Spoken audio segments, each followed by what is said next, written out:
Well, this summer, we don't have to go far, luckily, here in the Twin Cities to enjoy the beautiful outdoors. And you and the kids this summer can create a bit of a bird habitat. Joining us this morning from Birds Unlimited, Terri Grimm, thank you for coming in. Thank you. You have all sorts of tips. Where do we begin? Maybe you're a new homeowner and you want to attract a few chirping birds to your yard. How do you begin? Hummingbirds and Orioles are definitely the favorites of the summertime. Oh, yes. With everyone. So you want to get yourself a nice feeder, and it doesn't have to be terribly expensive. Okay. This for hummingbirds is a very nice one, and it takes nectar. And you can make your own nectar at home. We also have the non-boil kind. And here's another nectar feeder, which is very easy. It just lifts up. And they're attracted to the color red, correct? They are attracted to the color red, so you never need to put any color in your nectar. Are we going to make some of the... We are. I just want to show people how they can do this at home. Yeah. We've got 1 cup water and a 1/4 cup of sugar. Okay. And they like that sweetness for whatever reason? They love the sweetness. They actually need it. Their wings beat 80 times per second. And so they need to have a lot of energy to go through their day. Now, my mom tried it with putting in even some red food coloring in here. Is that frowned upon, or is that good? Yes, that's frowned upon. You don't need any color. Sorry, Mom. No, just like it is with us. You don't need any kind of color in that. The nectar they get from the plants is clear. Okay. It's the color of the plant that attracts them. Okay, and should you position this in a certain place in your yard? Where do you put this? You know, I like to put them in the garden because that's where these birds are going to go anyway for the nectar. Okay. But this is, the regular way you want to do this is this would have to be boiled, the sugar, just to dissolve the sugar. Then you want to make sure you cool it before you fill your feeders. Okay. And so I have a little feeder pole here that I was just going to show you how these look. This is a hummingbird feeder pole. It's nice and little. It doesn't need to be high. It usually doesn't need any kind of a baffle for squirrels.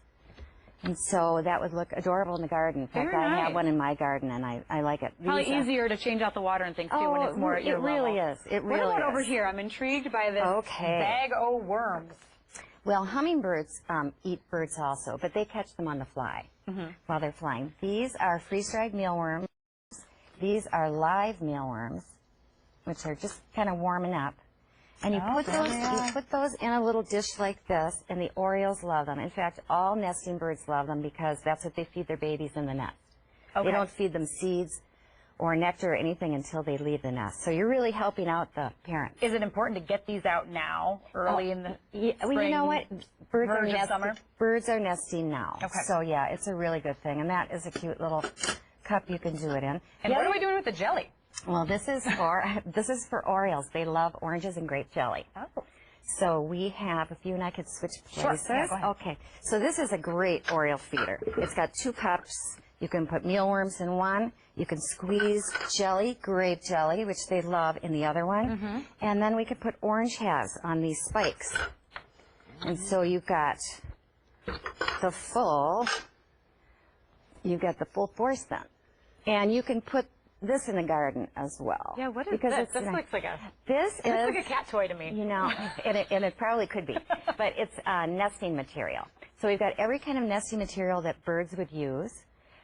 This is particular for finches and hummingbirds. You've got jute, cotton, we've got wool, we've got the fun feathers, which is so fun in the fall when the leaves drop. The kids can see the nest and they can see the colors that have come out. So, yeah, it's really nice. This is a real easy thing to just hang up from a tree or anywhere in your yard, and it just helps the birds out. You can see them picking that. Lots of good stuff, and all available at Birds Unlimited. Thank you Birds Unlimited, so much for coming in, Terri. We appreciate it. Lots of good tips. And today, hopefully, we can hear some of those birds chirping outside, Cody, and the little bit of sunshine. I would assume hopefully not the raindrops. I mean, they'll even be chirping when it's rain. I mean, they need water, too.